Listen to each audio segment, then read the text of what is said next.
Dr. Zoe Hollywood is chair of Liberal Voice Women and a research scientist and a mum of four. She and I actually work together on the executive of our group, and I'm constantly amazed about how much she manages to get done.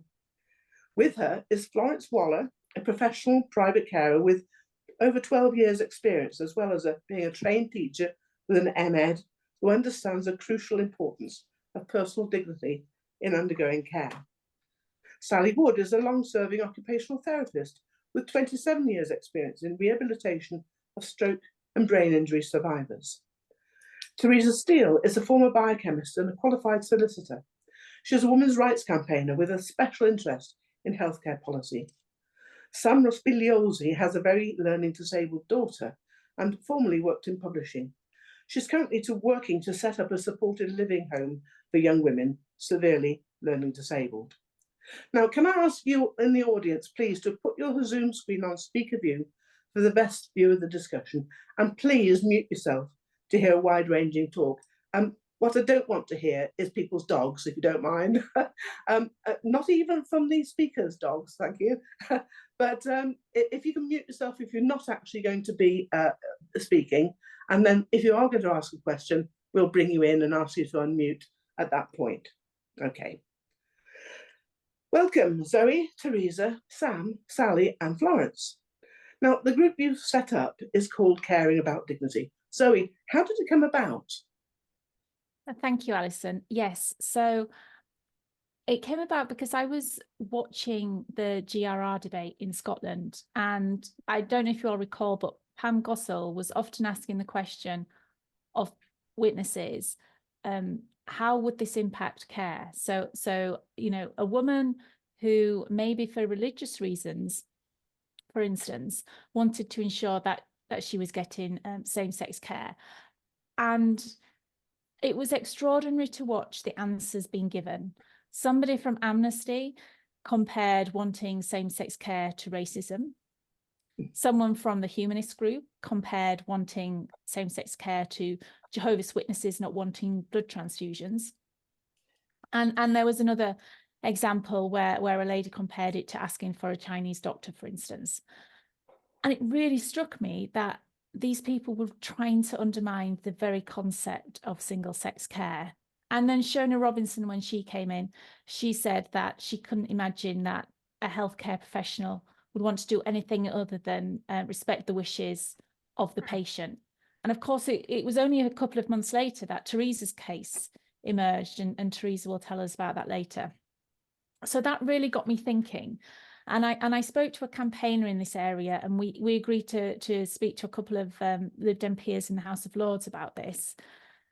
And as we were speaking to them, I decided to start to collect testimony from people who worked in this area and had a point of view. And one of the and I think that's really important because it reveals new dimensions and aspects to this that you haven't even considered. So, for instance, I spoke to a male carer, and his testimony is on our website, and I found that absolutely gobsmacking. He told me things such as, well, for his ex-employer who he worked for, all the people receiving social care were required to sign a contract that said they were willing to take either a male or a female carer, which I found extraordinary that they were being required to do this, because of course you can ask for single-sex care. It is there in the guidelines, but these providers were taking that choice away from people.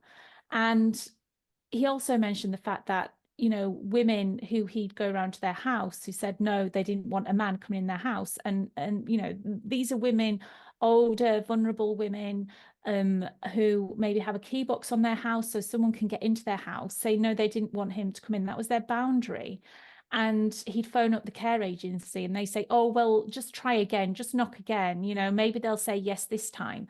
And I just felt that was really coercive and trying to push at these women's boundaries, who I'm sure it was quite stressful for them having to say no, they didn't want a man to come in. And of course he didn't, he went away.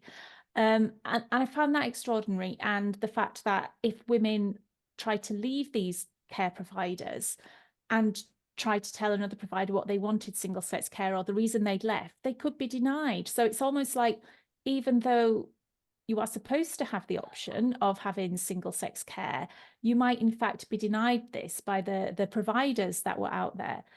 So, I mean, all of this was extraordinary to me. And as I spoke to more people, I realized it would be very useful to start up a website to gather people's testimony. And I really would encourage people, if you have stories on this issue, to please submit your testimonies to our website, caringaboutdignity.org.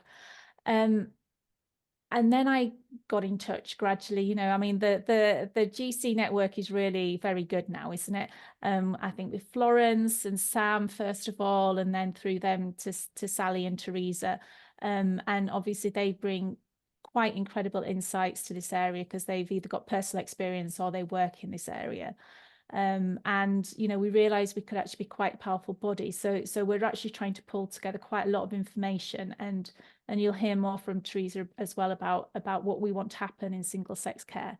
But just very briefly, I mean, what astonished me is, and you know, although obviously, you know, transgender issues do come into this, it's a loop to say that a man presenting as a woman is anything other than their male sex.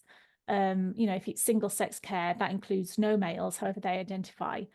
At the core of this is actually just about ensuring we have single sex care, and that is respected and that boundary is respected. And I think this is the canary in the coal mine, because if women are being forced in a way to accept intimate care from males, touching their intimate parts, you know, what boundary is safe? Why on earth could we push back about males being in the changing rooms? Because they're not even touching you then. I mean, it really is, to me, the canary in the coal mine. And I think everyone will need care at some point. You know, I think we've all been horrified by women in prison and things, but very few of us hopefully will end up in prison, right? But care is something that affects all of us, and it affects our elderly parents, and it will affect our children, etc. So I really think this is something we need to focus on. So thanks, Alison, for the introduction. I'll hand over to my colleagues now. Thank you. Okay, who's going to go next? Let's see. What about Sally? Do you want to tell us a little bit about your story? You have to unmute. Sorry about that. Yes, certainly. So I've had many years working in the NHS with extremely vulnerable people, and it never has before presented a battle for dignity and privacy or safeguarding, because we are founded on those principles. But over the last 10 or 15 years, this has become a very big issue. But we will win this fight because the work has already been done. And we have safeguarding enshrined in policies and the law in our NHS constitution and our culture, our work culture. Every single minute of our working day revolves around safeguarding.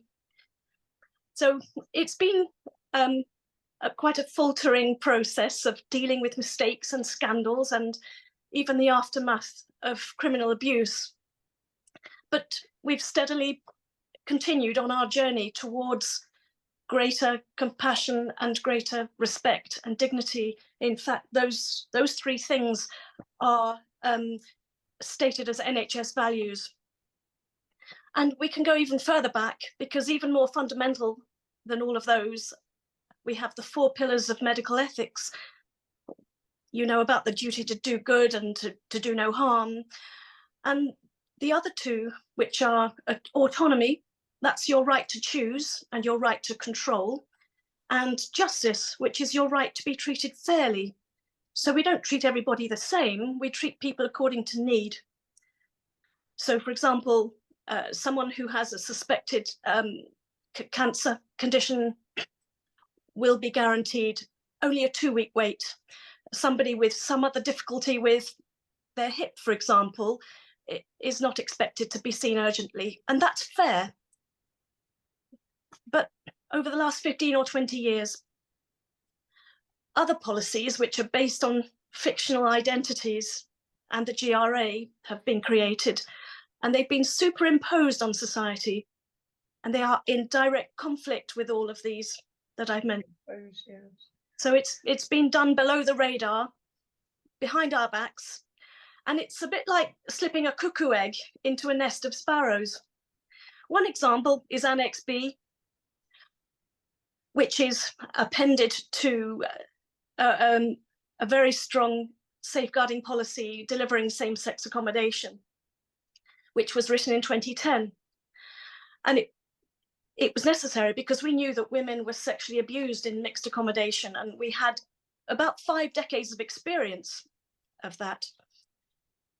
But without our knowledge, without any knowledge of Parliament either, they slipped in on page 12 a little annex which actually exempted some people. So some people were too special to be included in this policy, and those people were people with gender identities. And it's particularly important where these are men who would be then accommodated with women.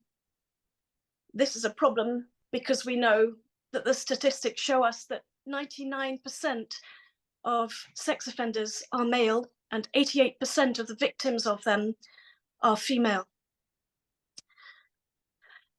So a man who says he's not a man, and he could say he's non-binary or gender fluid, or even that he enjoys dressing in women's clothes, so he's a transvestite, he will be given the choice to sleep with women.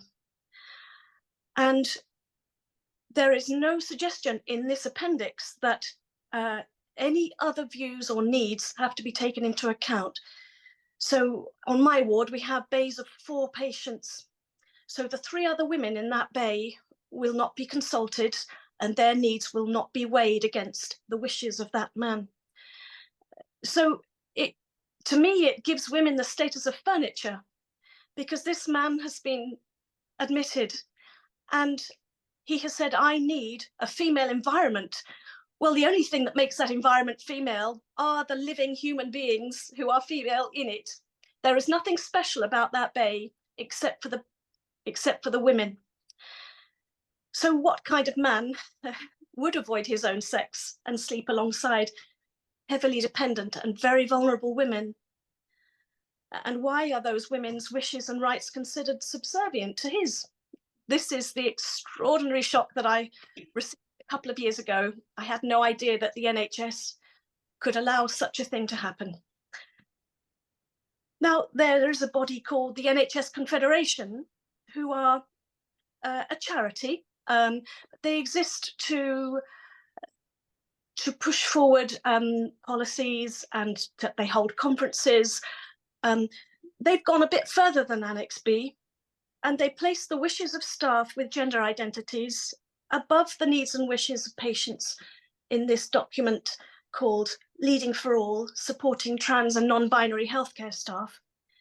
They wrote it, or they allowed the LGBT Foundation to write it last year, and there was such an enormous outcry when it was published that they had to immediately recall it and run to the lawyers.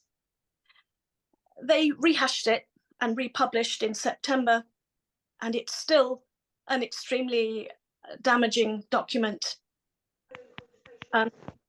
They imply that it's not very important that patients choose the sex of their carer, and that the rights of trans-identified staff to sex deception must be upheld. So nobody has the right to know what sex a member of staff is.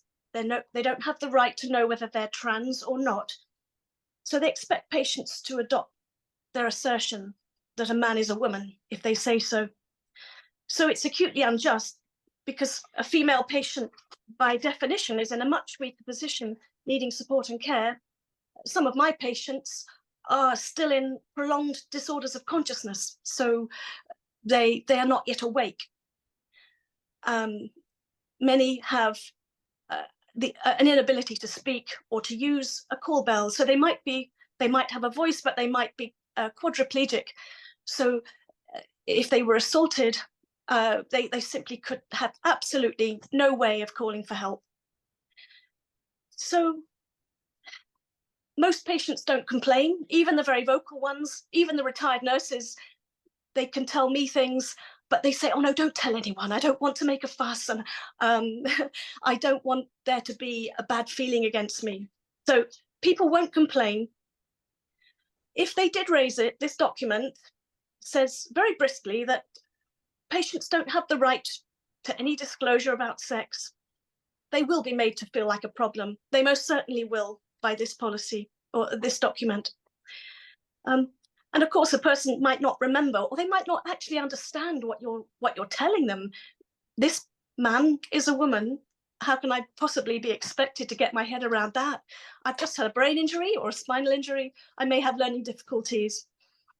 Of course, they shouldn't be expected to believe a lie, and neither should we staff be expected to tell them lies. Of course, women's bodies aren't a stage for other people's validation. Care is unconditional, and patients aren't required to be nice, ever.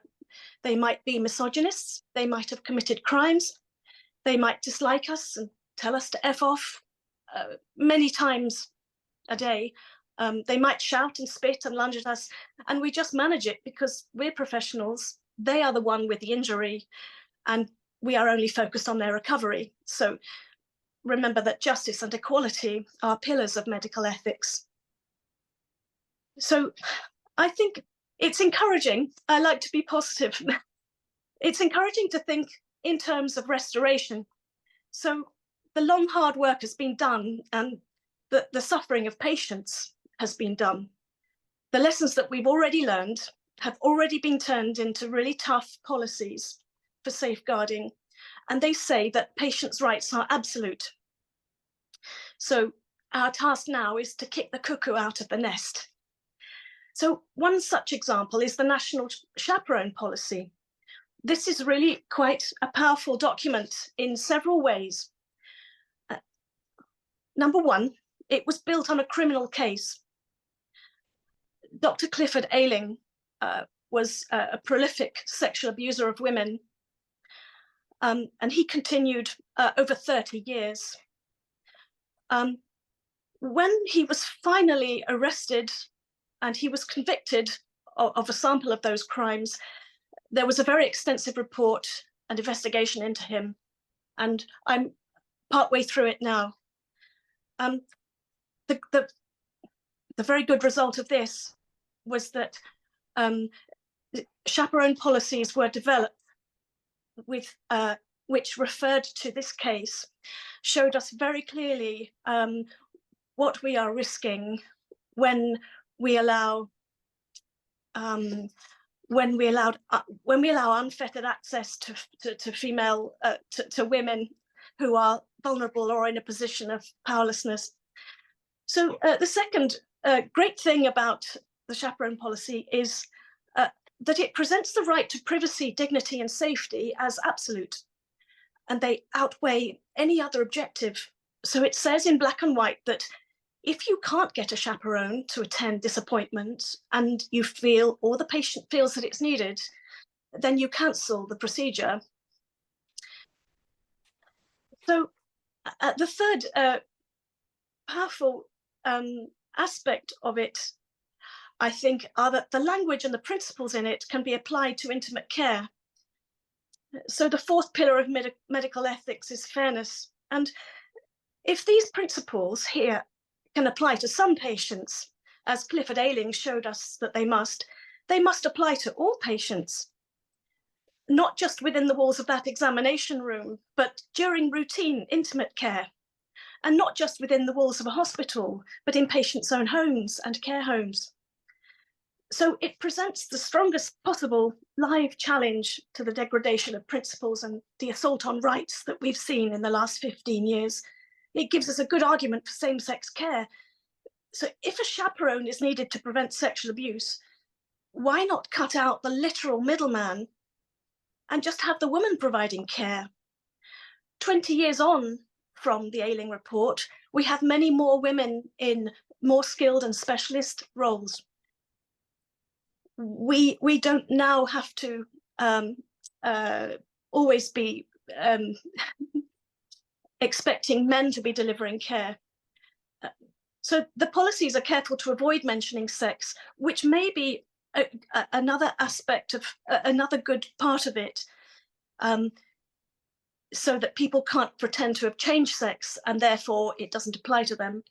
So they don't mention sex, but as I said, the evidence very clearly shows that, sexually speaking, women are safer with other women caring for them, because 99% of sexual offending is committed by men. You may remember the scandal at Stafford Hospital in 2013. So that inquiry led to very heavyweight legislation, which I feel gives us a big tool that we can share with others, with women who receive care and staff who give it. So to aim to prevent this scandal ever happening again, it produced fundamental standards and inserted these into what was then the Health and Social Care Act, now the Health and Care Act. So it made it mandatory that patients' wishes and preferences are respected under Regulation 9. And Regulation 10 says that dignity, respect, and privacy are protected.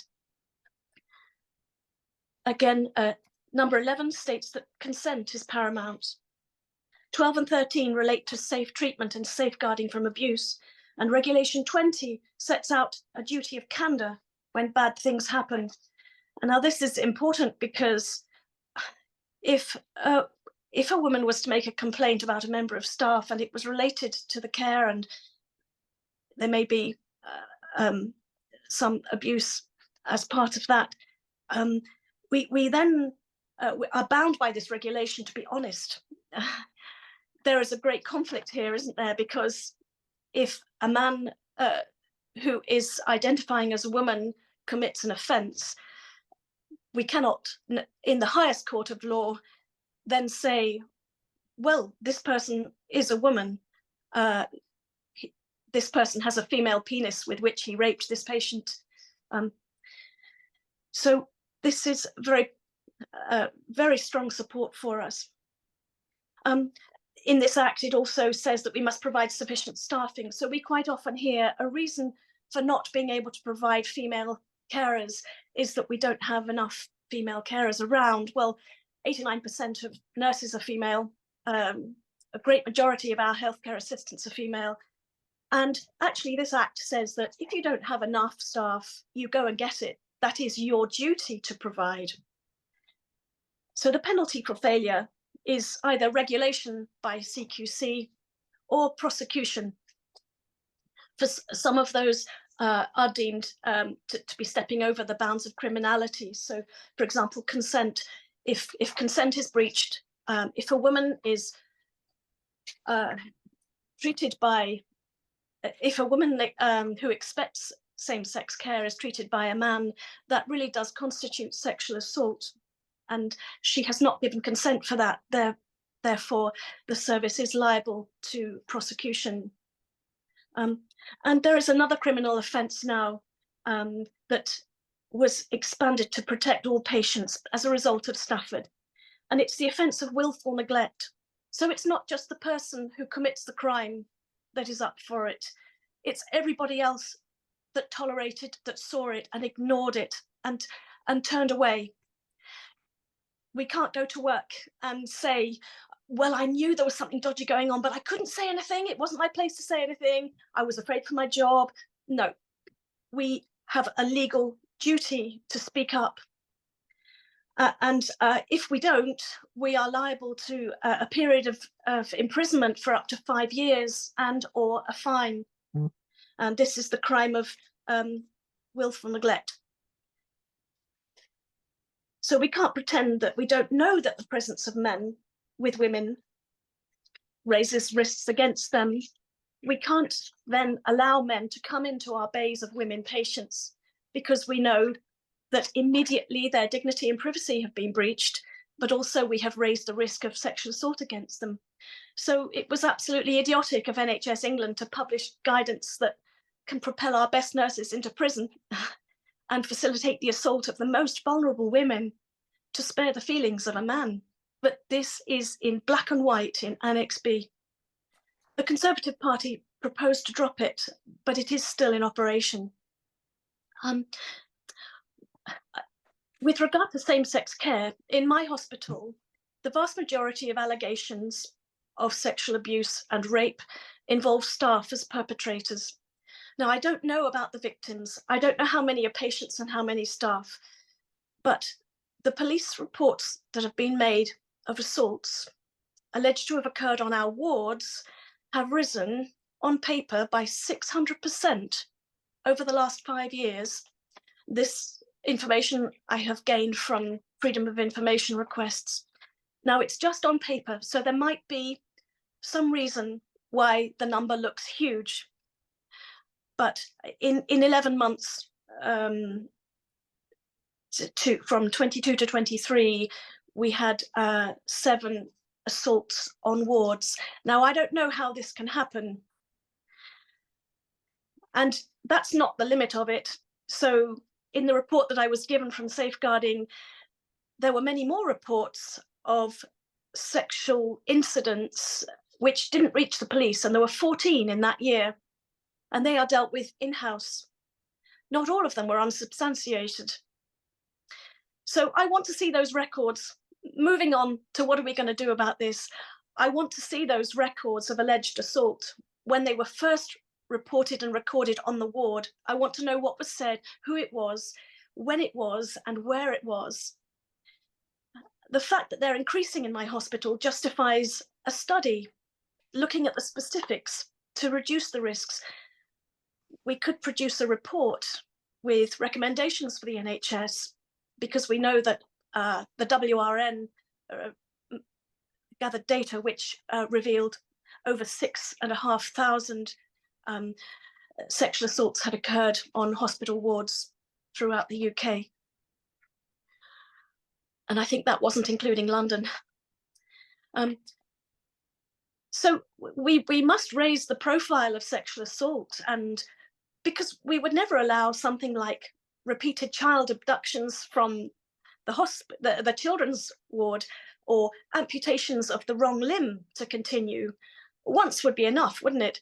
They're never events. And the whole idea of a never event is that we do absolutely everything we can to prevent it ever happening again.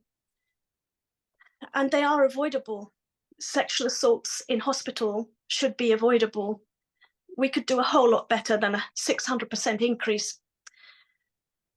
So one thing that women who receive care could do is to look at independent advocacy. So there are charitable, they're mostly run as charities, and there are they are advocacy teams throughout the UK, and that might be one way that we can get people a stronger voice, and to say, actually, no, these are the laws, these are the principles, your own NHS values say this, the Health and Care Act says this, actually, no, you do actually have to provide women, and don't be sending a man instead. So in summary, it's good that we have solid foundations of safeguarding in practice, in policy, in culture and law, and we need to lean on them. They all grew from the failures exposed in scandals and prolific abusers like Clifford Ayling, and we should be stridently vocal about the association of them. We should be very clear that this is what we will facilitate if we lapse. And I think this can empower staff and people who receive care to stand firm. That's it. Thank you, Sally. That's great. In a moment, I'm going to ask Linda Ugridge to ask a question that she put in the chat. Linda, let me know if you want me to ask it. But first, I'd like to say to you, Sally, where I live, just outside Oxford, we have something called Patient Participation Group. And local people can make representations to this group, who then forward it on through the echelons of administrators somewhere to be dealt with. Is that the sort of thing that you think we should be taking to a patient participation group? Oh yes, definitely. I think I've not seen one work myself, but I think that the greater the number of voices of the people who are using services, the better. Okay. Well, I'm in good rapport with our local PPG, so I'll make some inquiries and tentatively start asking questions, because there's a major hospital not far from, but well, there is for most of us, isn't there? And I think we need to ask some questions about this. Great. Look, stay there, and we'll be coming back to you in a moment. Linda wants me to ask a question for her. That's fine. And her question was, what can we do to get rid of, she says, get rid of the Annex B, but I think it's the exceptions to Annex B that you were talking about, which are the bugbear. Is that right? No, actually, the policy is delivering same-sex accommodation. That's the good part, and the bad part. B. It is, and Yeah. the Conservative government, they raised this proposal that it should be removed, but of course, it hasn't actually in practice been removed. So we wait and see. If anything, it's very unlikely for anything to happen before the election. I don't think it's likely to happen after the election, but we can but hope and keep fighting. There's another comment here. Jess's comment, is it this one, 2019 new, delivering same-sex accommodation, September 2019 PDF? Is that the one we're talking about? That's the most recent rewrite, yes. And that's the good bit, or the bit we want to get rid of? That's the good bit. It's the bad bits on page 12. Right, okay. Yeah. We're going to be copying this, and we're going to be going to look at it and find page 12. I'm sorry, beg your pardon. The annex on page 12 is here in the chat. So those who want to make something of this, go and find this page 12 of this document. That's the second one that Jess has just given us. And, you know, we'll get up on that. I'm sure other people will be talking about that later. We'll move on to somebody else in a moment. But firstly, Sue Gittins, she says, is this a perpetrator's charter? This idea that anybody, however they identify, can go into women's wards. It absolutely is, and it's the result of it. Well, there are really women are the most at risk, and their needs now are subservient to the wishes of male patients, but also to staff. So there is this imbalance now, and we need to get back to the original values that built the NHS. I see. That's great. Thanks, Sally. I'm sure we'll have some more questions for you later. I'm going to come to Sam now. Sam, you're going to talk to us about the particular case that you have, which is your daughter. We'll call her Helen, and you're going to tell us a little bit about the trials and tribulations you've had organising proper care for her. Unmute yourself.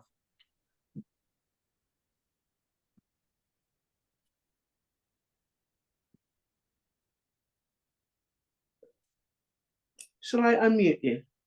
See if I can.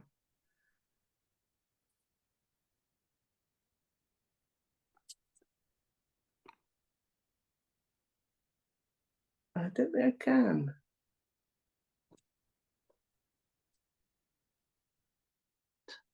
That's it. There you go.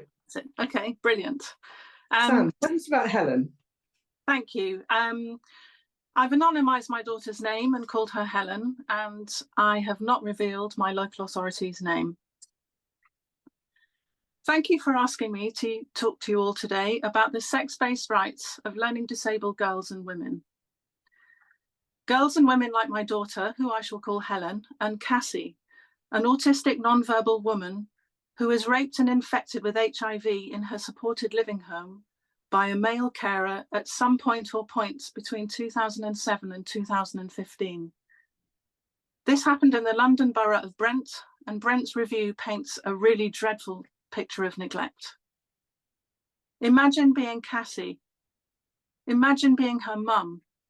It makes me so angry and so frightened. Frightened because my daughter Helen, who is now 18, has a similar profile. She is non-verbal and profoundly autistic, who when she moves out of home will live with 24/7 care, who when we die will only have people paid to be in her life. People who will come and go and will randomly disappear one day to a new job.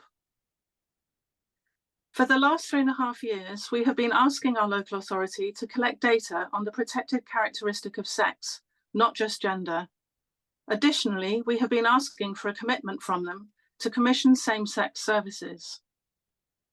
My husband and I believe that Helen and all those like her have necessary and intrinsic rights to safeguarding and dignity. Her intimate care takes place behind closed doors on a one-to-one lone working basis, and she cannot bear witness. Helen does not have the mental capacity to choose or feel her gender. The only thing we can fairly and truly ascertain is her biological sex. Helen's sex-based rights cannot be honoured unless the sex of all parties involved in her care is known and recorded. Our local authority does not collect data on the sex of its disabled adults in adult social care. Their justification for this includes, and these are direct quotes from correspondence, forcing individuals to disclose their sex assigned at birth would potentially be a violation of their human rights. We have no intention to facilitate or support the commissioning of single-sex services in the current market. Adult social care collects protected characteristics data as listed under the Equality Act for monitoring purposes. Where to start with these? When very senior professionals in adult social care appear to not know that sex is a protected characteristic, or why the protected characteristic of sex, and therefore safeguarding and dignity, matters to disabled women, who we all know are many times more likely to be abused in care, who we all know are at a much higher risk of predation because they have no voice, cannot advocate for themselves, bear witness, or fight back. Let us never forget Cassie. It is extremely hard to square our local authority's position with the laws that protect Helen's rights as a very disabled young woman. These include the Care Act 2014, particularly wellbeing, the Equality Act 2010, in particular protected characteristics of sex and of disability, the single-sex exceptions, genuine occupational requirements, the Equality and Human Rights Commission guidance from April 2022, public sector equality duty guidance, the Human Rights Act, in particular Articles 3 and 8, crucially, the right to control who sees and touches your body. Once you start seeing the erosion of sex-based rights, the examples just pile up. In November 2020, Helen's Special School changed its same-sex intimate care policy to a cross-gender one to celebrate staff diversity. After much toing and froing, the school's lawyer eventually conceded that the policy had to be changed back to same-sex intimate care to comply with the Equality Act. In October 2022, when Helen turned 17, she started the official process of transferring from children's to adult services. Our discussions were back at square one. So much so that our new social worker told us with great confidence that no one collects data on sex in adult social care anymore. In order to make headway, we fast realised that the only way forwards was to present as much evidence as we could. My husband and I therefore sent freedom of information requests to all 32 adult social care departments in London. All these FOIs are in the public domain. The results reveal that only 4 out of 32 London local authorities collect data on the sex of its clients in adult social care. There were no equality impact assessments undertaken in any London local authority relating to collecting data on gender instead of sex. There is a wide range of permitted values in the gender field, and these differ across London local authorities, from male, female to agender, gender fluid, non-binary, demi-boy, demi-girl, prefer not to say. Noteworthy individual responses include Bromley, which stated that it determines someone's gender on the basis of their first name. Havering and Hillingdon, who answered the question on whether they had a feel for sex by confusing it with sexual orientation. In May 2023, our local authority told us that in response to our assertion that it was not possible to ascertain Helen's sense of gender, they would need to assess her mental capacity about this, and told us that the results of this mental capacity assessment would be subject to a best interest meeting. We resisted this because there really is no reliable way of determining Helen's understanding of gender. How would this be done? Asking her to point to a photo of a girl or a boy? What would happen if she misunderstood the question and pointed to a boy? Would this make her trans? We resisted this too because her mental capacity has nothing to do with the sex-based rights she already has. We were extremely uncomfortable about the fact that the test would be unique to Helen in both its content and in the fact it was having to happen. We had no confidence that our LA's understanding of sex and gender was sufficient to devise a test to determine mental capacity in this very specific area, or that it would be legally compliant. Particularly as the day before receiving this demand, our social worker, the person devising and carrying out the mental capacity assessment, had written the following opening sentence in Helen's draft social care plan.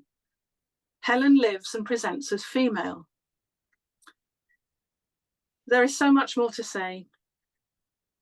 Helen and her cohort remain hidden members of society. They start special school at the age of 4. The play schemes they attend in the school holidays are disability specific. Opportunities for Helen to be included in mainstream settings outside of her family and close family friends are almost non-existent. It can be extremely upsetting to see this, as she is one of the most loyal, trusting, happy people I know. And she is lonely. But the reality is, we, all of us, do not grow up with Helens. We don't go to school with Helens. Helens all go to other schools, special schools, and they are taught by other teachers, special teachers. Other people are seen as being responsible for them. In raising awareness of the erosion of sex-based rights and how widespread this is, I also want to raise awareness of who Helen is, of her potential. If any of us are to claim a commitment to balancing rights, this must also include acknowledging the existing rights Helen, all Helens have, and not just dismissing these with no consultation or further discussion, because they are an inconvenience to a political agenda or ideology.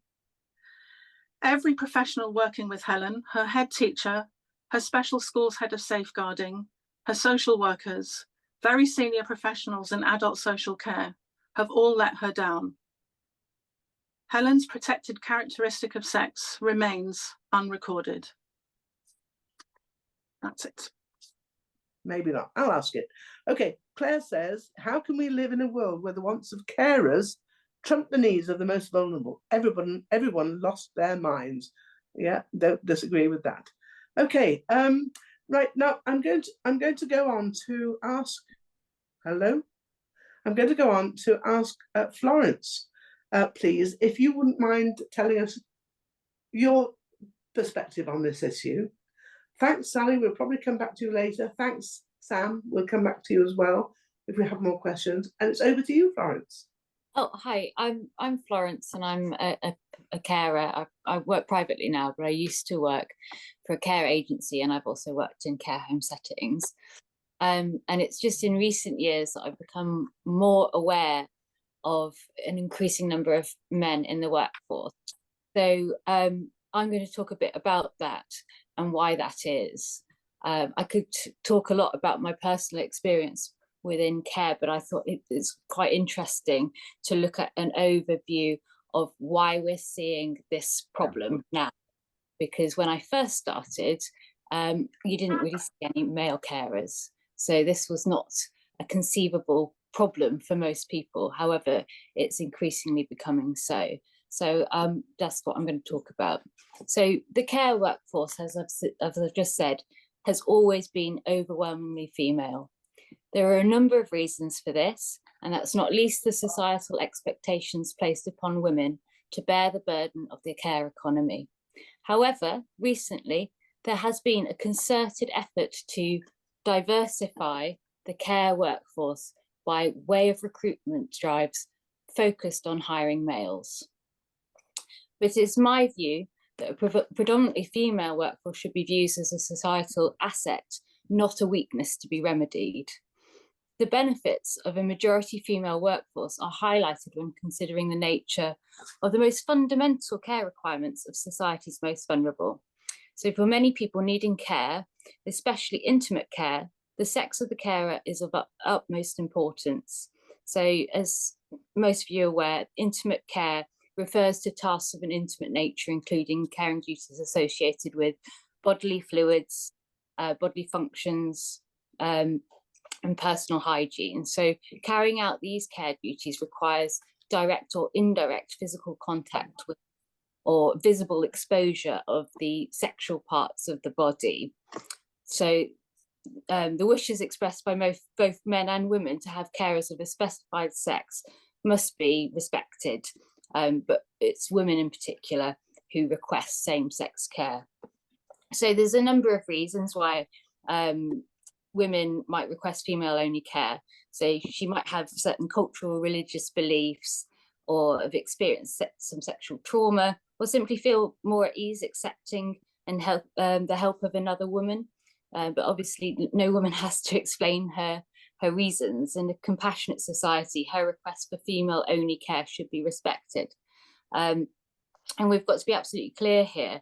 If a woman does not consent to intimate care being performed by a male, should he lay a hand on her in an effort to do so, this is actually sexual assault, which is a criminal matter.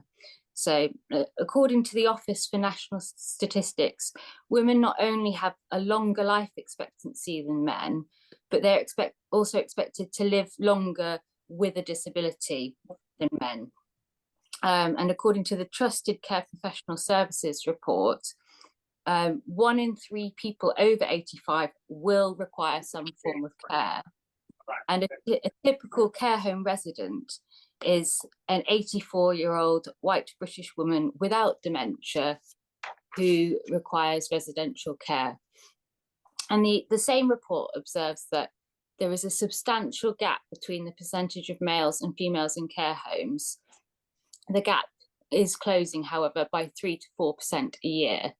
So while the number of males in some form of residential care accommodation has increased in recent years, it remains that some 20% more women are accessing care in such institutions. So it would follow that the care workforce ought to be focusing on valuing and retaining female staff to best cater to the needs of those accessing the support. So since 2012, the number of males in the domiciliary care workforce has actually increased by about 4%. This is in part a result of the concerted recruitment drive to entice more men into the care roles. And a cursory look on Google will bring up pages of articles from care providers and national newspapers about diversifying the care workforce and dismantling gender stereotypes and detailing why more men should work in care. And the main argument for this appears to be an aging male population, and thus more men depending on domiciliary care. While it's true that more men are requiring care, it does not always follow that men prefer same-sex care. However, obviously, should they request same-sex care, this should be respected. But I think it's important to note that it doesn't always follow that all men would request same-sex care. They're much less likely to do so, and they have various reasons for that too. However, I do not believe that this influx of men into the care workforce is simply a direct response to an aging male population. Men have always been a very valuable commodity in the workforce. This is in part because of the simple fact that men don't experience pregnancy or childbirth. So men have less childcare responsibilities and can therefore be more flexible employees. Men often are more likely to have access to a car, which obviously is a tremendous asset to care providers when it comes to community care services and home visits, or things that I used to do. And then in addition to the care providers advertising for more men in care and wanting to diversify the workforce in that manner. The government visa sponsorship scheme is also worth a mention because it's seen a large influx of foreign workers, and this has increased 5 times the number of foreign workers from just back in 2021. So that's quite a huge amount of foreign workers coming in since this visa sponsorship scheme. And a recent crackdown on the care workers bringing their loved ones over on their work visa was actually implemented on the 11th of March 2024. So the result of this crackdown will surely serve to further increase the number of male workers in the sector, because as Dr. Ben Brindle of the Migration Observatory observed, the UK may become less attractive to care workers with family members. However, it's also possible that employers will simply shift to hiring younger workers without families, or people who are willing to leave their families behind. And we all know that's usually not the women. So the government website explains you'll need to apply to extend or update your visa when it expires, or you change jobs or employer. So this suggests that migrant workers might feel trapped in jobs, leaving them uniquely vulnerable to exploitation. Indeed, according to The Independent, the visa sponsorship scheme sees migrant workers often being paid less than £5 an hour. Furthermore, The Guardian reported on the 12th of March 2024 that more than 170 examples of abuse and exploitation reported by foreign care workers on sponsorship schemes have been uncovered by an investigation by the Bureau of Investigative Journalism and Citizens Advice. This is a quote from the Guardian article. A foreign care worker says she was repeatedly raped by her manager, but felt unable to report him to the police for fear of losing her right to work, in a case that exposes the way the UK's visa system for health and care workers leaves people completely dependent on their employer. So the visa sponsorship scheme is a short-term fix designed to fill job vacancies quickly rather than to invest in staff retention by way of wage increases. It pays more to be a parking attendant or warehouse packer, for example. So is it any wonder that many British nationals avoid the care sector jobs? Yet, despite the recruitment drive and subsequent influx of male care assistants, there is not a significant demand for them amongst those receiving care. On the contrary, many vulnerable women are being sent male carers against their express wishes for same-sex care. Nicola Dunn, who's a senior recruitment and retention advisor for Devon County Council, explains the difficulties faced by care providers in placing male workers on domiciliary care. And she says, what we found is that men have been particularly difficult to place in domiciliary care. Providers may not have enough hours for men, so they have to try and prepare runs that there are enough service users who are happy to accept a male care worker. It is quite difficult for us because we have been promoting all sorts of roles to attract all sorts of people, and our promotional videos and photos include men, but when we get the application, it's hard to place them. Of course, an increase in male carers and the pressure on care providers to give them working hours has startling implications for vulnerable women accessing care services. Sometimes care providers refuse to take on new clients if they refuse to accept male care workers. We spoke, I think Zoe mentioned earlier, we spoke to a former male carer who explained, if a woman said no to a male carer, the agency would insist on continuing to send men round to try to get the woman to change her mind. And his full testimony is available on the caringaboutdignity.org website. So yes, pressuring vulnerable women into accepting care from a man is neither respecting their dignity, nor is it a person-centred care as per the CQC fundamental standards.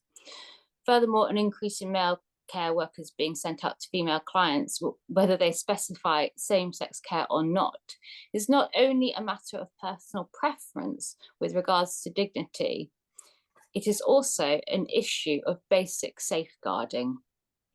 a 2020 CQC report called Making Sure People Are Safe from Sexual Abuse and Supported to Talk About Their Sexuality found that within 3 months during 2018, nearly 1,000 incidents of sexual assault were reported, 47 of which were rapes.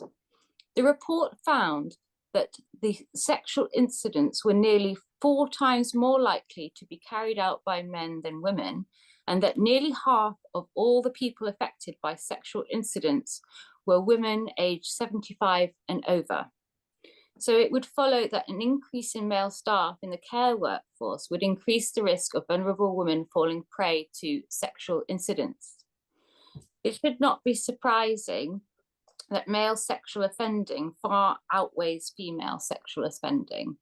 Society has long structured itself to allow for women's single-sex spaces as a safeguarding measure. For example, we have single-sex public bathrooms, separate male and female prisons, etc. So, and currently, on the subject of prisons, currently strip searches of female suspects or prisoners can only be conducted by officers of the same sex or a small number of officers in possession of a GRC. The National Police Chiefs Council has said it was conducting a thorough review of its guidance allowing transgender officers to conduct such searches of female suspects after concerns for women's safety. Presumably, they recognise that a male officer poses more of a risk to women than a female officer. So why is it that the same level of concern for women's safety is not afforded by care providers to vulnerable women dependent on care? Are we to think that male police officers uniquely pose more of a risk to women than male carers? I don't really understand why. I think we said before, why this issue about care doesn't get the attention it deserves. I'm glad that women in prison are getting more of a voice and people are speaking about that. But why people aren't speaking about care when every woman in the country at some point will enter a hospital or a doctor's surgery for a smear test or something like that, may rely on care, is very likely to. Anyone over 85, one in 3 people will rely on care. So why this issue is not being spoken about, I do not know, but hopefully you all will start speaking about it and writing to your local MPs. Anyway, that's all I've got to say. Thank you. That's great. A really good overview of that. I really like the statistics you showed us and the rationale really about why there's more men doing it. I hadn't realised what it was, and it's obvious now. I should have thought of that. But it really gives us a flavour of why this is happening. And we need to push back. We really do need to push back. Now, we've got some questions. Can I ask, let's see, Jane's iPhone. Jane's iPhone, you had a point you wanted to make about universal credit. Do you want to ask this, Jane?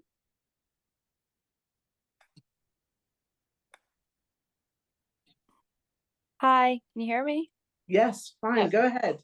I wasn't gonna read it out. It was just, I was just thinking about the reasons why there was more men in care jobs now, and it just seems to have risen at the same time as the whole social security system changed, and so many people were put off a lot of the previous payments and put onto universal credit that's very punitive in terms of forcing people into jobs they don't want. They've got to apply for so many different jobs in any kind of field, so you end up getting people pushed into care work because there's always vacancies in care work when they don't want to do it, and lots of men, and there's no consideration to that. It's like a sort of collateral damage of moving to this harsher, more punitive social security system.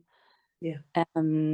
Because it is the case that, people are just forced to apply for jobs, and like was said, like the men that are more available because they tend to like have cars, be more mobile, don't have childcare restrictions on their working. So it seems a bit of an inevitable consequence, but I don't think politically anybody's really going to speak out against that and say, no, we don't want unemployed people to be going into work, because that's just not something anyone's really willing to say. Oh, But that's this true. is the That's a consequence of valid that. point. Yeah. Yeah, can I say something on that? That is something that I've noticed as well, because the big I think it was a 2% rise in, I think it was 4 years after the universal credit sanctions. Might have been less than that. That's I'm not quite sure. I can't remember my stats, but that was something that I had noticed, that there was much more males in care, and I think that is most likely partly a result of universal credit sanctions, because of course, like you said, people are being forced to take jobs. However, I think I didn't cover that too much because I had so much to say today, but I think the visa sponsorship scheme is a really pressing issue, because actually it does suggest that the government doesn't really want unemployed people in work, because these are people they're being undercut.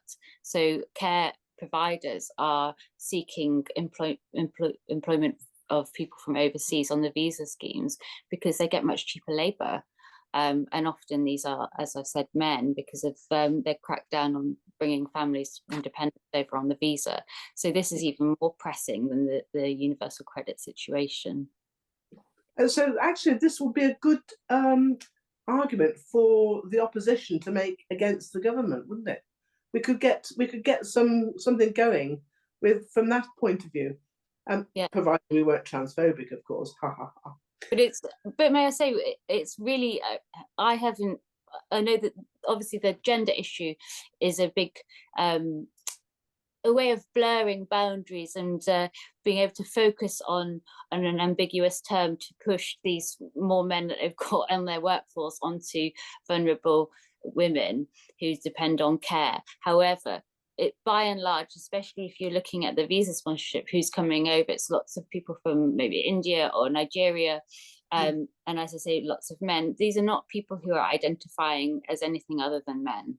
And I think that's really important to note. It's not about transphobia, it's about men, and men giving care to women who don't want it from men. And it's as simple as that. Right. I think that gets us back on track. Catherine also said something which I'm going to read out for her. My friend's mum, age 93, was cared for at the end of her life by 3 different immigrant black men. And when I said she could request single-sex care, she said her mum was happy as the male carers were all lovely, but in any case, there were no other carers available, according to the friend. I found this shocking that she wasn't even chaperoned. Is that shocking to you, Florence? No chaperone? Well, it is shocking because it's completely unacceptable. It's shocking. It should be shocking to everybody. However, it's unsurprising to me because that's my experience too. That's what happens. Often men are paired on a double up when they need two carers with a woman. So that's one way of getting around things. However, when I've been speaking to people that I know and people I used to care for on my old route from 10 years ago, they telling me that men are being sent around onto the route and without chaperones, just lone workers, and that was predominantly females on the route, most of which had dementia as well. So there you go. That's another hazard then. Major risk, because a lot of these women who have dementia, who are living on their own, they might not be able to say anything. They might not remember. They might have a feeling that something might have happened to them, and but not know what it was. Yeah. Now, I was talking to my daughter about this at the weekend, and she said, well, maybe also there's another aspect in that the male workers may be able to do the lifting, that they won't have a hoist necessarily in people's individual homes. Maybe they can do more of the lifting than women could. Is that reasonable? Or? It's not reasonable, because nobody should be really lifting even within the homes. Occupational therapists should be sent out and equipment should be there. So those days are gone. However, that does happen. So they could have a hoist in their home. Sorry?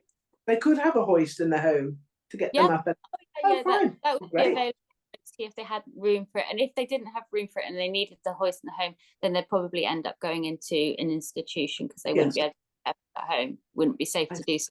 So the idea that men are going to be greater assets because they can do more lifting may well be in the back of an employer's mind. However, that would be unreasonable, because you should have equipment for anyone to do it. You shouldn't be nobody putting their back out. That goes against all of the training that I've ever done. So right, okay. Yeah. We were just idly wondering, you know, what was going on. Actually, what you said about the visas and that, I'm going to be able to report back to and say that this is more like the explanation. The visas are really concerning because they're exploiting the workers as well. So just to deliver care, we're exploiting overseas workers and paying them £5 an hour sometimes, and then there's women who overseas female carers who are being exploited, as that Guardian article pointed out, and sexually unable to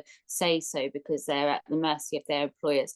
And of course, we are then passing that on to the very vulnerable people who are dependent on care. So this is a no-win situation with the visa thing. Okay, there's some arguments there which we can take.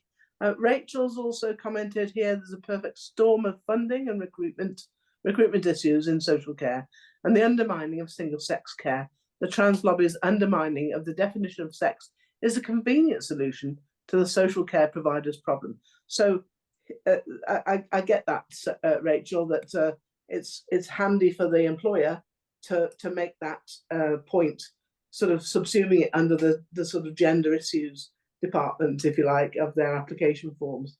Yeah. Okay, I'm going to come to Teresa now.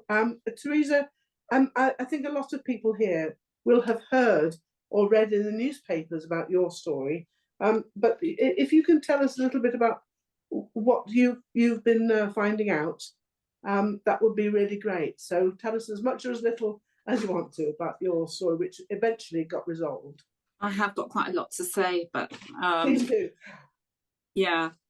Well, I was already a campaigner since 2017.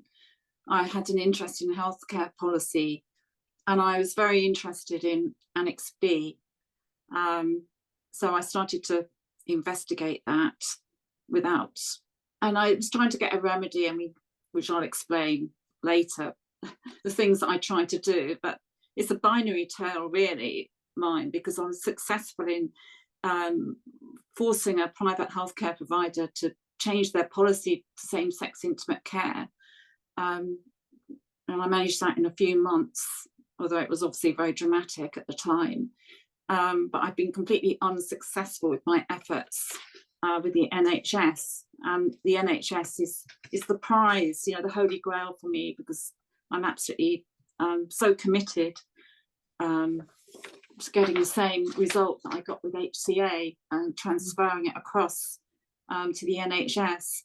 So basically, briefly what happened was I became ill in 2022, and it was a private hospital, Princess Grace Hospital. I went to a pre-op assessment, and a male with a gender identity stuck his head around the door.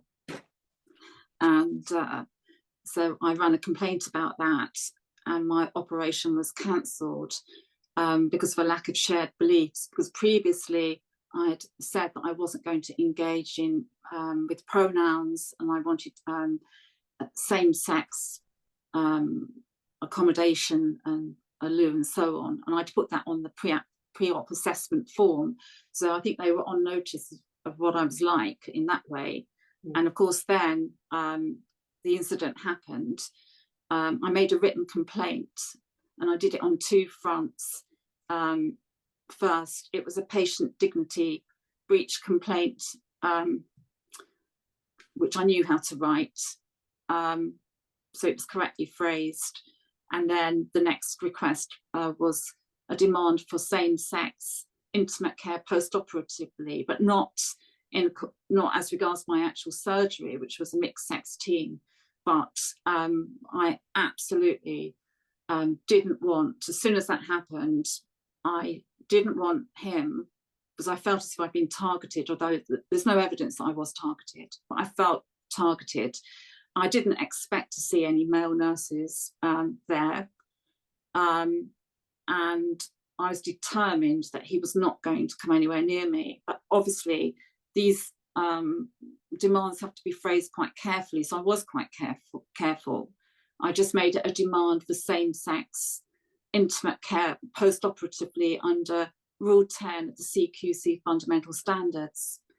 So it's quite important that these requests are phrased properly. And the one thing, and I've got some action points for people, but the one thing that would be really useful would be for people to get used to asking for same-sex intimate care and to perhaps advocate for their relatives and do it in advance, because it's very difficult when you're on the spot to make a demand like that. So if you're going in for a procedure, or if you're organising care for somebody, make the request in writing, an email, a simple request asking for same-sex intimate care under Rule 10 of the CQC fundamental standards. And you have to give them an opt-out for emergency situations and high dependency. And that's an NHS standard. I'm talking about hospitals, really. I don't know much about the care system, but there's no reason why you couldn't apply this and ask care agencies for the same thing. And then the next thing to say is that you won't accept a male with a gender identity as somebody as being female. They are still the opposite sex to you, and you have to quote Forstater for that. You cite it as a protected belief under Forstater v CGD development, the famous case, and that gives you protection. So it's quite, I think those 2 points are really the way to do it. When I had my latest NHS procedure, I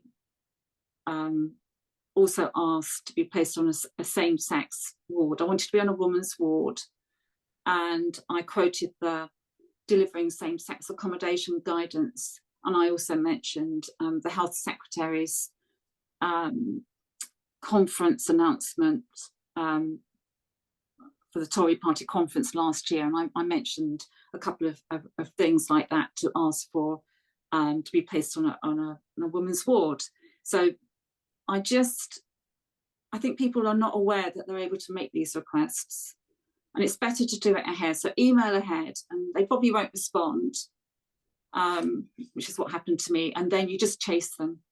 You just tell them you're going in for a procedure, whatever it is you're having done, and make the request in writing. And it's good to do it in writing because then no one can challenge what you've said afterwards. So anyway, as regards HCA, after the incident, I got the letter that lack of shared beliefs, and they cancelled my operation. Their staff had to be protected from harassment. It was an outrageous email, absolutely outrageous. So I went back to them, and it was done at very short notice. I got the email on the Saturday morning, and I was due to have the surgery on the Monday. And it was major surgery as well. So there was a back and forth, and it was an email chain of about 5 emails, which I put out on Twitter via Nutmeg, who's got a great circulation. She's a brilliant tweeter, much better than me. And it just really took off. It went viral. I was very, very lucky with the press. And the Daily Telegraph and the Daily Mail took it up. And of course, I was very fortunate because obviously those readers are likely to be clients of HCA. So that was really, there was certain, the stars were aligned for me to get success on this, because I got the right press coverage. I was lucky with the Twitter storm. I was a person that was able to speak out because I don't have an employer, let alone a totalitarian employer. So I didn't have any personal risk. So I could put myself out there as a real person, because the story otherwise would have been unbelievable.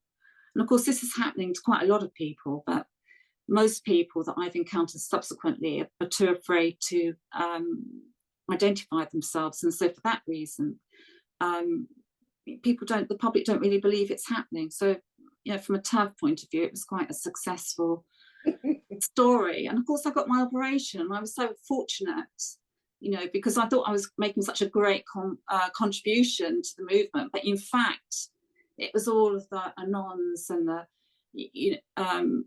women's rights activists who just, they did everything. They demonstrated, there was a petition, there was so many people behind me, and the pressure on HCA was enormous, and they had to reinstate my operation. But they were very reasonable. I think they realised quite quickly, it was a clear-cut case. But my objective was to get policy change. I wasn't interested in litigation. And I met them at head office, and they were very reasonable. And we went through everything, and they agreed to accept my markup. So I got the HCA patient care policy and did a light markup. I reinstated, sex over gender and a few other things. And after several months and more press coverage, I managed to get 3 bouts of press coverage. It was like a miracle. They sent me their updated policy, which is a gold standard policy. It absolutely is a model policy. It was 10 times better than anything I could have written. It centres, patient care and dignity. And there's a chaperone policy as well. I've shown it to various people who are in healthcare. Everyone's very impressed with it. And I would like, one of my next action point is that I would like anybody that has got a private healthcare policy who is interested in this to write to them and ask them what their patient care policy is, and hopefully, perhaps even get a copy of it. Because what I'm trying to do, in the case of HCA, they've got an NHS contract worth 100 million in Birmingham, and many private healthcare providers have got NHS contracts. So I feel that the private healthcare providers are low-hanging fruit in terms of the fact that I think it's easier to persuade them to make their policies Equality Act compliant, and also CQC fundamental standards compliant.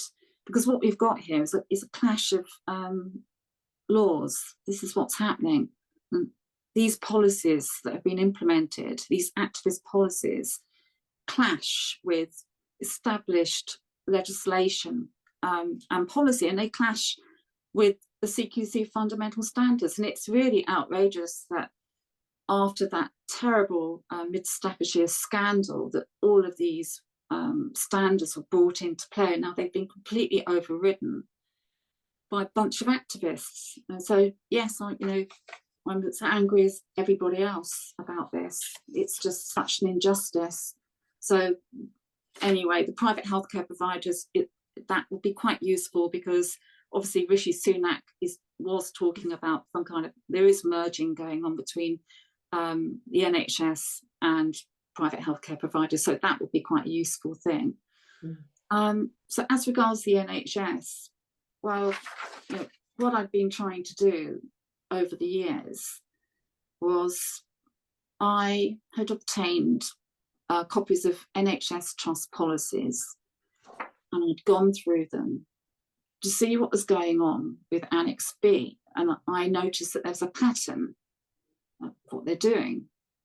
The first thing they do is they remove the protected characteristic of sex from their policies.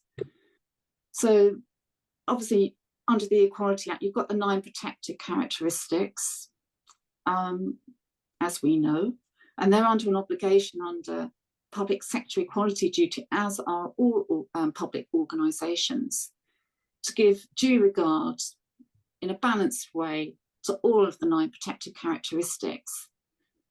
And if they're considering a policy, they've got to think who's likely to be affected, and they've got to give due consideration. Anyway, when I looked at these policies, I was really looking at the Annex B policy.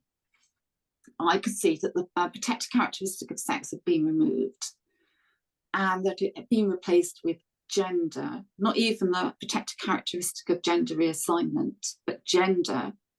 So where gender reassignment actually refers to going from the male gender to the female gender, or vice versa, when you see gender as opposed to gender reassignment, you're actually talking about any gender. So it could be anything up to 200 genders or however many there are, including part-time erotic cross-dressers and so on. So essentially it's a self-ID policy, and that's a very dangerous thing. So you've got that hazard, but the denial of the protected characteristic of sex, you're obviously denying female biology and all the risks that come with it. And obviously females are more at risk generally. And it also facilitates the NHS to remove our language, because they haven't got the PC of sex, so they can remove all sex-based language, and well, they think they can under these policies, and that's what they've done. And then the next thing that they love to do, not all of the NHS trusts, but some of them, is to misrepresent the hate speech regulations, to intimidate patients who challenge anything to do with trans. And that was outrageous, actually, because they threatened to call the police on women, some trusts, if they object to a male with a gender identity being placed on a ward next to them. So all of this is an obvious breach of public sector equality duty, because it's not balanced. They have not given due regard to the 9 protected characteristics. And it's a bit like Sam's talk that she gave. It's all part of the same thing. I mean, her talk about her daughter, the PC of disabilities being disregarded in favour of gender.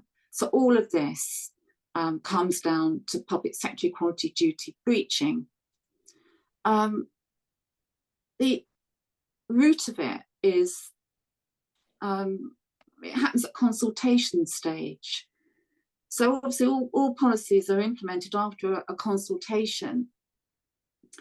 And what they do is they disregard sex, which means that women are not included in the equality impact assessments, and also that female stakeholders are excluded from any policy discussions. And this is exactly what happened with Annex B. And I've spoken to several women's groups about this, and it's scurrilous. The Annex B policy has been under review now for about 2.5 years, and every time NHS England is called out for a breach of public sector equality duty or breaching the Cabinet Office 2012 guidelines, they stop the review and they restart it. So we have a continuum of PSED breaching. So I really feel quite strongly that we need some kind of remedy in the public sector for public sector equality breaches, and specifically breaches of the 2012 Cabinet Office consultation guidelines, because I think it would be, a good idea would be to nip these policies in the bud before they get implemented. Yeah.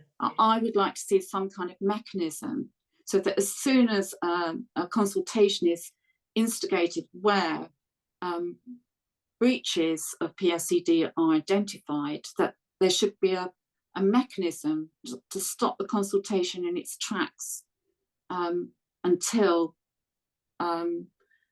PSED is reinstated correctly. And I'm not sure what a mechanism should be, whether it should be. Yeah, the Cabinet Office is where the Minister for Equalities, Kemi Badenoch's other responsibility lies. If you write to her, you have to email to the Cabinet Office. Yeah, well, I'm not sure. Well, I think we do need a mechanism. Yeah. I'm not quite sure what it should be, whether it should be an ombudsman or directions of the court or separate applications by individuals or interested parties.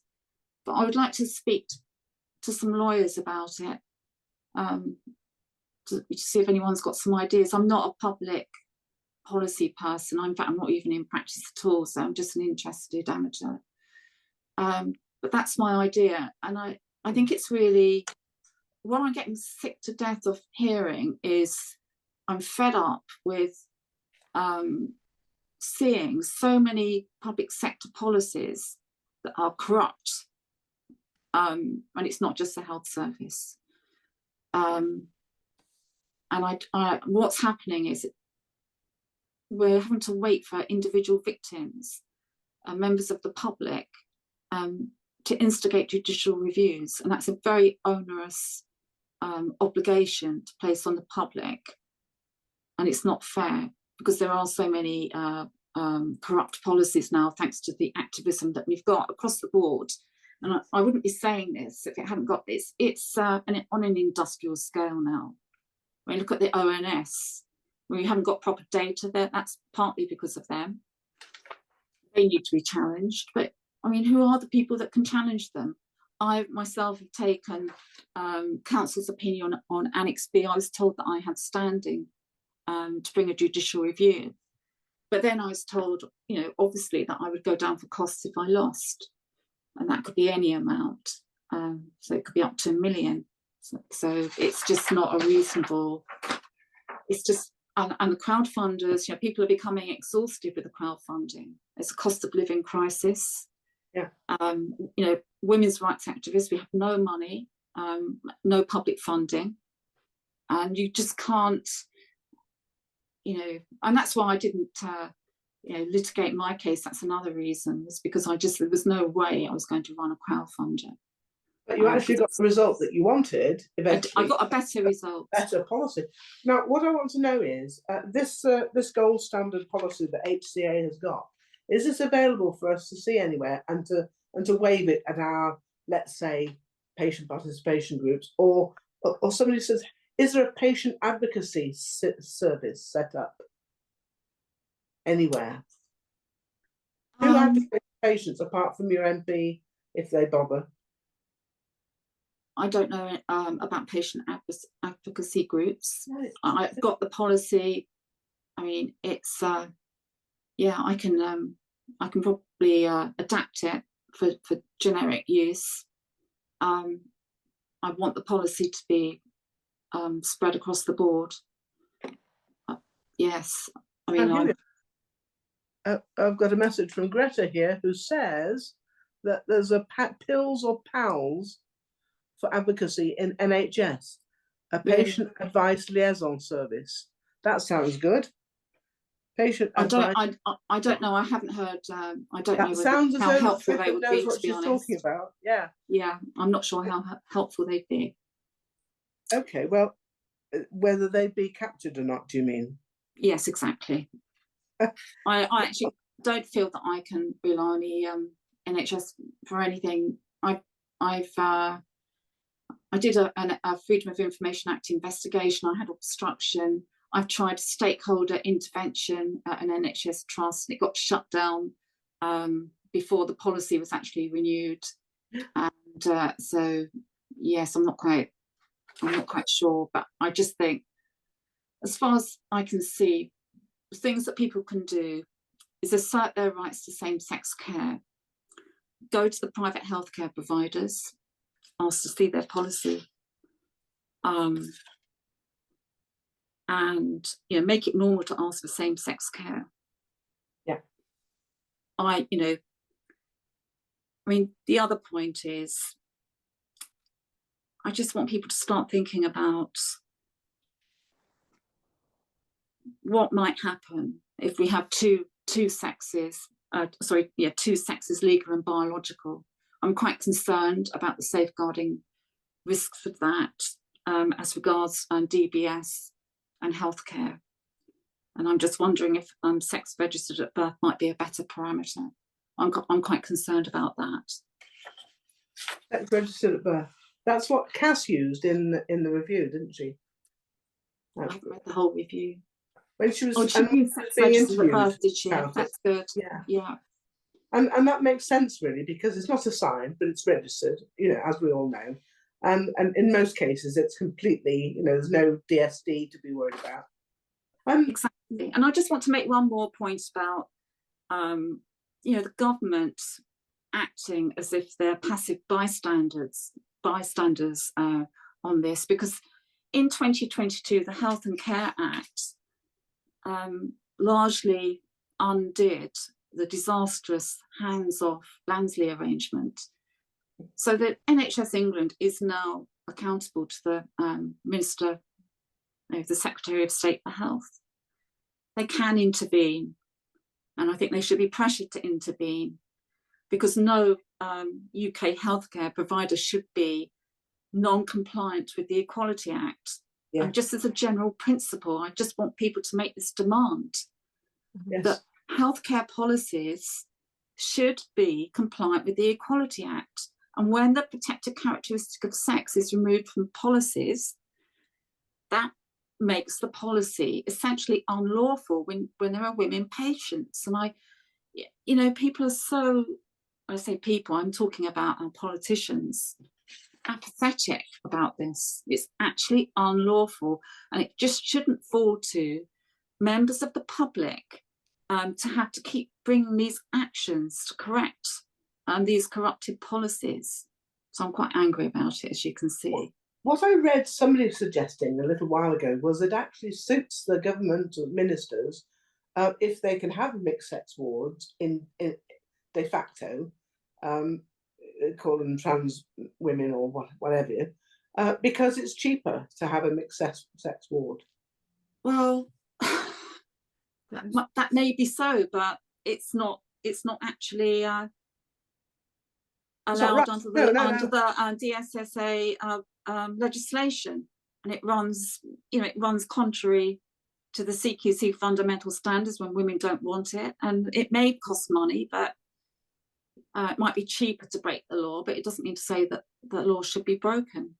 But the thing is, it's written there in the legislation, in the Care Quality Commission, who I think are also captured, but it's there in the regulations. Sam, when you talked about your daughter's case, you know, you referred to the same regulations as well, didn't you? And all these things, they're there for us to use.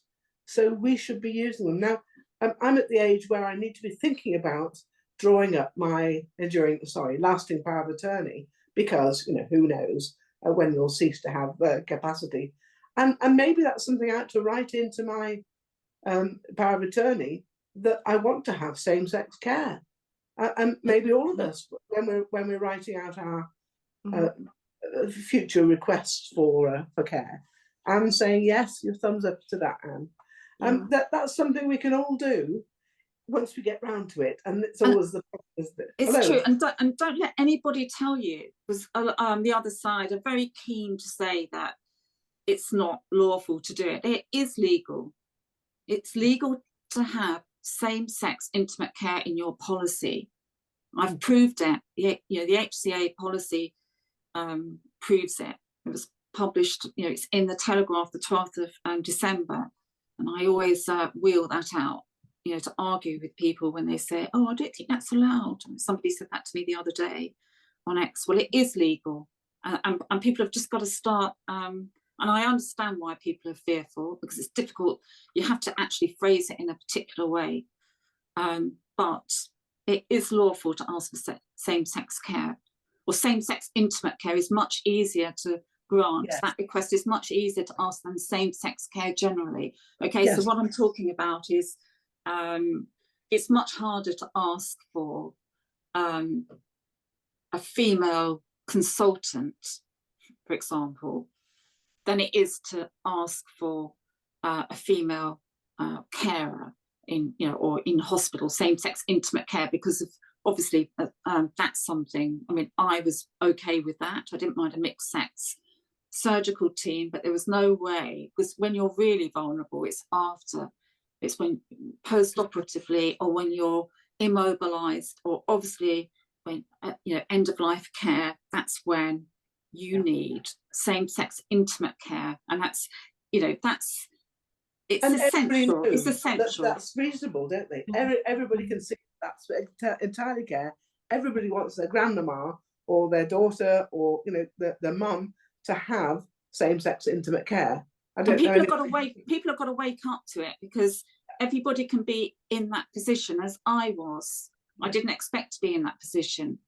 I was previously fit and healthy. It can happen to anyone at any time, that we could be immobilised or in a situation where we need it. So no one can afford to be complacent.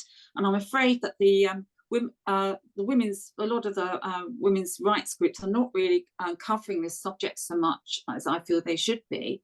But it's something that's going to happen to nearly all of us as we approach the end of our lives, if nothing else. Even if we don't have an accident or serious illness beforehand. So people have got to start making demands. Okay, I've got a comment here from Greta, who says that everybody can write an advance directive.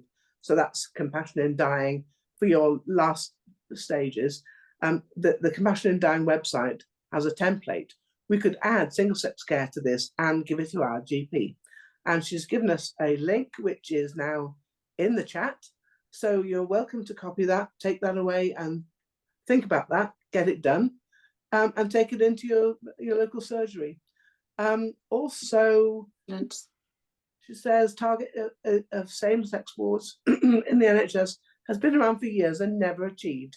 Annex B, or the result from that is their get out. That's a good comment. Jess says, is there a particular MP, Teresa, you may know this, who could be called upon to take up these issues, specifically of the caring sector? Comment says, I know, Jess says, I know Baroness Nicholson was doing things re-Annex B, but that's only really about hospital wards, not other care settings. We need someone to advocate for the care sector. Now, that's something for us to think about.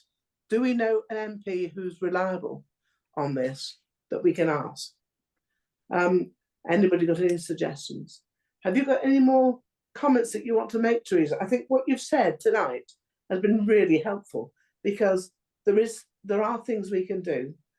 Simon's had the runaround, haven't you, from your from your local council and so many other councils in London boroughs, where they need to be sort of sorted out.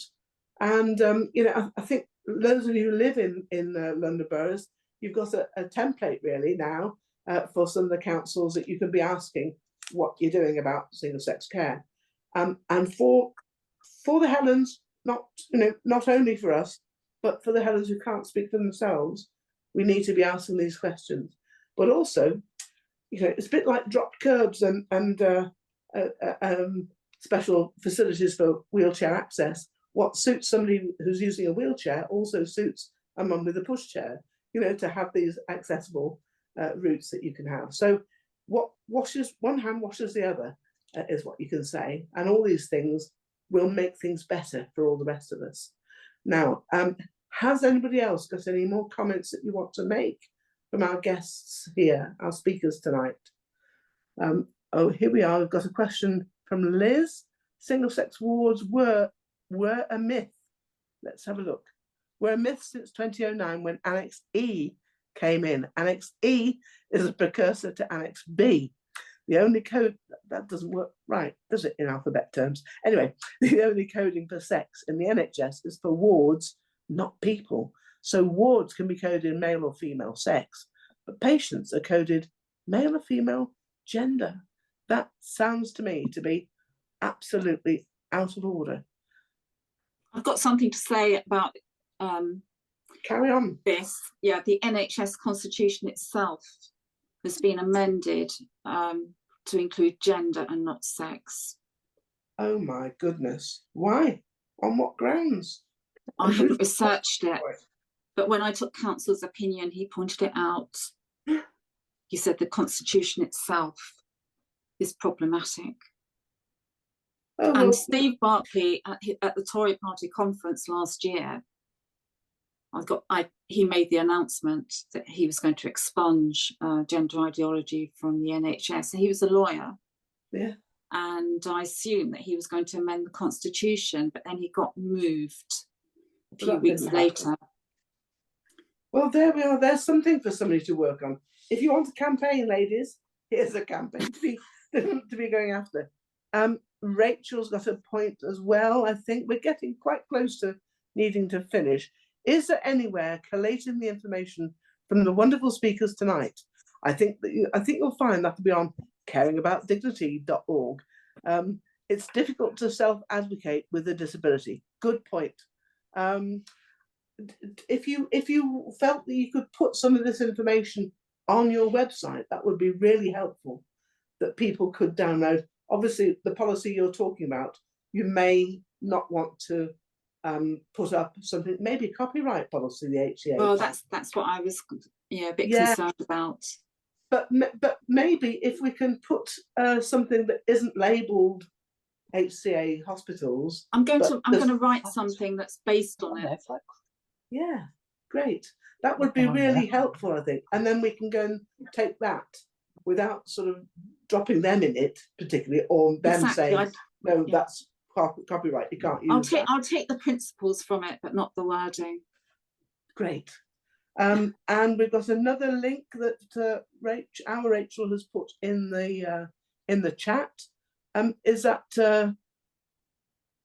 let's see. Yeah, Ed Davey calls himself an advocate for the care sector, of course. Mm-hmm. So we need to go straight to Ed Davey and challenge him on that. I don't know that we get a decent answer. People who live in his constituency might know better than I do, but certainly if he's an advocate for the care sector, there's a question he could be asked. So there's a link to our Caring About Dignity, our speakers tonight. There's also a link to www.scie.org.uk, Safeguarding Evidence, Sexual Incidents in Adult Social Care. And also a really good talk that Dr. M gave at Filia, and that's male carers and the sexual abuse of disabled women. It's everywhere. So do please copy and paste those links into your own machine, and hopefully we'll be able to gather that. I think actually you can save the chat yourself, can't you, with the 3 dots system.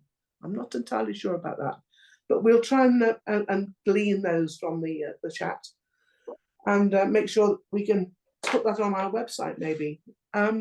But thank you very much, speakers. Thank you all for your great contributions, your speakers tonight. You've all got a varied amount of experience, personal and professional, and you've had some really great ideas that we want to take up. I think we need to do more about this, and I think we need to make a policy. So what we'll need to do is to take this forward. Now, comment from Jane says we can't save the chat if it's being